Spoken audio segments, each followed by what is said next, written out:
নিয়ম মেনে ন্যায্য মূল্যে ন্যায্যভাবে সঠিকভাবে চাষিদের ধান নিতে হবে। এবার যে খবরের দিকে নজর রাখবো, কৃষকদের কাছ থেকে ধলতা হিসেবে বেশি পরিমাণ ধান নেওয়ার অভিযোগে কৃষকেরা ও ব্লক তৃণমূল কংগ্রেস পঞ্চায়েত সমিতির কর্মাধ্যক্ষরা কিষাণ মান্ডিতে বিক্ষোভ দেখায়। স্বাগতিকি ব্লকের স্বাগতিকি কিষাণ মান্ডিতে কৃষকদের কাছ থেকে ধান কিনতে কুইন্টাল প্রতি 5 কেজি ধলতা নিচ্ছে। আর এই নিয়ে বিক্ষোভ দেখাতে শুরু করেছে কৃষক ও তৃণমূল কংগ্রেসের পঞ্চায়েত সমিতির কর্মাধ্যক্ষরা।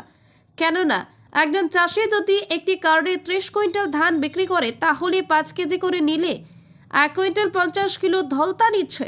তাহলে 150 কিলো ধানের বর্তমান বাজার মূল্য হচ্ছে প্রায় 3,400 টাকা।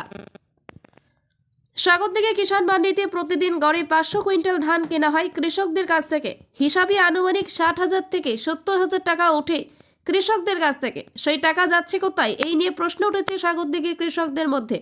কৃষকেরা বলেন যে গ্রামের ব্যবসায়িকরা অল্প মূল্যে ধান কিনছে বলে কৃষকেরা কিষাণ মান্ডিতে ন্যায্য মূল্যে ধান বিক্রি করার জন্য যায়। আর যদি সেখানে কৃষকদের ঠকানো হয়, তাহলে কৃষকেরা তাদের দাবি রাখবে কোথায়? স্বাগতিকি থেকে কুরবান শেখের রিপোর্ট, খবর মুর্শিদাবাদ। দেব না 5 কেজি ধলতা আমরা দিচ্ছি না, দেব না। অবিলম্বে গরিব মানুষকে শোষণ করা বন্ধ করতে হবে।